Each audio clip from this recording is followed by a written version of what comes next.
کر لی پھر یہ کشتی ڈوب جائے گی، پھر تباہ و برباد ہو جاؤ گے۔ تو فرمایا ولایت یہ ہے، ولی اسے کہتے ہیں کہ ہاتھ کار والتے دل یار وال، بس دل کی ڈوری مولا کے ساتھ بندھی رہے، دل مولا کی طرف شاغل رہے، دل مولا کی طرف مائل رہے، اور اس کی یاد میں دل ہر لمحہ گھائل رہے، شکستہ رہے، ہر لمحہ شکستہ رہے، اس کو ولایت کہتے ہیں۔ تو دل کھٹا پڑ گیا امام راضی رحمت اللہ علیہ کا، اور بیعت کیے بغیر واپس جانے لگے، بیعت کیے بغیر واپس جانے لگے۔ تو جب واپس جانے لگے تو آپ نے بانپ لیا کہ مولانا صاحب اچھے ہیں اور واپس جا رہے ہیں، ہر شے عقل کے پیمانے پر سمجھ میں نہیں آتی، آپ نے روک لیا، فرمایا مولانا آئے کیوں تھے، واپس کیوں جا رہے ہیں؟ کہنے لگے کہ حضور بیعت کرنے کے لیے آیا تھا، مگر بیعت کے لیے مطمئن ہونا بھی ضروری ہے، میں مطمئن نہیں ہوا اور آپ کا ماحول مجھے پسند نہیں آیا۔ آپ نے فرمایا کہ دوبارہ پتہ نہیں آنا بھی نصیب ہو یا نہ ہو، مولانا بیعت کرتے جاؤ۔ جب آپ نے اصرار کیا تو بیعت کر لی، بیعت کر کے پھر مصروف ہو گئے، دوبارہ کبھی پلٹ کے آپ کی بارگاہ میں نہیں آنا آئے۔ کتابوں میں آتا ہے کہ جب آپ کی موت کا وقت قریب آیا اور قریب المرگ آئے، بستر پر آئے، تو شیطان نے چاہا کہ اب میں حملہ کروں اور گمراہ کر دوں۔ وہ انسانی شکل میں اہل علم کے روپ میں سامنے آ گیا اور کہنے لگا کہ راضی میں خدا کو نہیں مانتا، تو نے ساری زندگی لوگوں کو خدا ہونا بتایا، خدا کا ہونا بتایا، اور بڑے بڑے دانشور غیر مسلم تیرے سامنے گھٹنے ٹیک گئے، مجھے منا، میں کہتا ہوں خدا نہیں، وہ خدا کے ہونے پر کوئی دلیل دے۔ آپ نے اللہ کے ہونے پر ایک بڑی پختہ عقلی دلیل، عام دلیل نہیں، بڑی پختہ سائنٹیفک دلیل دی، عقلی دلیل، منطقی اور فلسفیانہ دلیل جس کو عقل سے کوئی رد کر ہی نہیں سکتا، آپ نے وہ دلیل دی۔ اور سامنے کون تھا؟ شیطان۔ وہ کوئی کم عالم تو نہیں ہے نا، وہ تو فرشتوں کا بھی استاد تھا۔ اب اس نے آگے سے اپنی دلیل دی، جب شیطان کی دلیل آئی تو آپ کی دلیل رد ہو گئی، آپ کی دلیل، اور خود بھی قائل ہو گئے کہ اس کی دلیل وزنی ہے۔ آپ نے پھر اٹھ کے بیٹھ گئے کہ یہ علم لگتا، آپ نے پھر اللہ کے ہونے پر دوسری دلیل دی، شیطان نے وہ بھی رد کر دیا اور قائل ہوتے گئے۔ آپ کے ساکھ اور خزانے میں کل 100 دلائل تھے، 99 دلیلیں اس کے ہونے پر دے چکے، وہ سب شیطان رد کر چکا۔ اب آخری دلیل رہتی تھی، آپ گھبرا رہے تھے کہ یہ آخری دلیل بھی اگر رد ہو گئی تو میرا اپنا ایمان متزلزل ہو جائے گا، اعتقاد میں دراڑ پڑ جائے گی۔ آخری دلیل درجتے ہوئے ہونٹوں کے ساتھ دینے ہی والے ہیں اور شیطان اس کو رد کرنے ہی والا ہے کہ اچانک وہ شیخ نجم الدین کبریٰ جن کی بارگاہ میں ایک بار جانا ہوا تھا، ان کا ظہور ہو گیا۔ فرمایا راضی اگر اپنے ایمان کو بچانا ہے تو اپنے علم پر بھروسہ نہ کر، اپنے فلسفہ پر بھروسہ نہ کر، اپنے فلسفہ پر بھروسہ نہ کر، اپنی منطق پر بھروسہ نہ کر، اپنے علم پر بھروسہ نہ کر۔ اگر ایمان کو بچانا ہے تو کملی والے مصطفیٰ کا دام۔ سبحان اللہ۔ اشارہ پا گئے، اشارہ پا کر شیطان کو بازو سے پکڑا اور پکڑ کر فرمایا کہ شیطان میں خدا کو بغیر کسی دلیل کے مانتا ہوں۔ اس نے کہا کہ مڑ کی کوئی دلیل دے، فرمایا بغیر دلیل کے۔ پوچھا کہ وہ کیوں؟ فرمایا اس لیے کہ کملی والے مصطفیٰ نے فرمایا۔ سبحان اللہ۔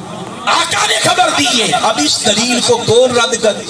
کوئی بھی شیطان کی بھی مجال نہیں۔ اس نے اپنا بوریا بستر اٹھایا اور دم دبا کے بھاگ گیا۔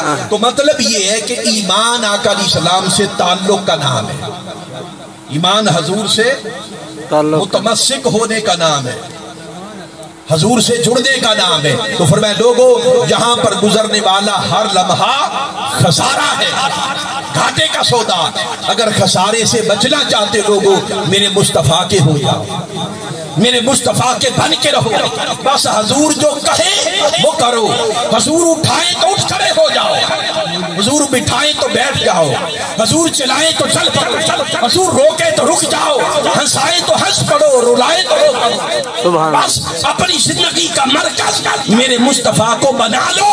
اگر حضور کے بن کر رہو گے تو خسارے سے بچ جاؤ گے، خسارے سے بچ جاؤ گے۔ اب یہاں پر ایک اور بات سمجھی، یہاں پر ایک اور بڑی ایمان افروز، وہ یہ کہ اللہ تعالیٰ نے کہ زمانے کی قسم اٹھائی۔ اب میرا ذہن تھا کہ زیادہ اس پر بات کروں کہ زمانے سے مراد کیا ہے، مگر بات بھئی اللہ کی بادشاہ اور اللہ کی رضا ہے کہ بات جدھر بھی نکل جائے۔ میں اس پر زیادہ زور دینا چاہتا تھا مگر بات ادھر نکل گئی، تو یہاں پر 4 تفسیریں ہیں کہ زمانے سے مراد بادشاہ کیا ہے، مگر چونکہ وقت ہو گیا، زیادہ ہو گیا ہے اور تھوڑا سا وقت ابھی میرا باقی ہے، تو میں چاہتا ہوں صرف ایک تفسیر کر کے اس بات کو مکمل کروں۔ جو ہے والعصر، قسم ہے زمانے کی، قسم ہے زمانے کی۔ ایک تفسیر اس کی یہ ہے کہ زمانے سے مراد عام زمانہ نہیں ہے، زمانے سے مراد ماشاءاللہ جی آئے ہیں، آگے تشریف لے آئے ماشاءاللہ۔ تو زمانے سے مراد عام زمانہ نہیں، عام زمانہ نہیں ہے لوگوں، زمانے سے مراد یہاں پر زمانہ مصطفیٰ ہے، سبحان اللہ، زمانہ مصطفیٰ مراد ہے۔ بھئی ایسا ہے کہ تھوڑی دیر کے لیے ٹھہر جائیں، یہ آخری حصہ ہے میری گفتگو کا تاکہ توجہ سن لیں، رکھ دے ٹھیک ہے، اب سائڈ پہ ہو جائے، درود شریف پڑھ لیں۔ اللہم صلی اللہ علیہ وسلم۔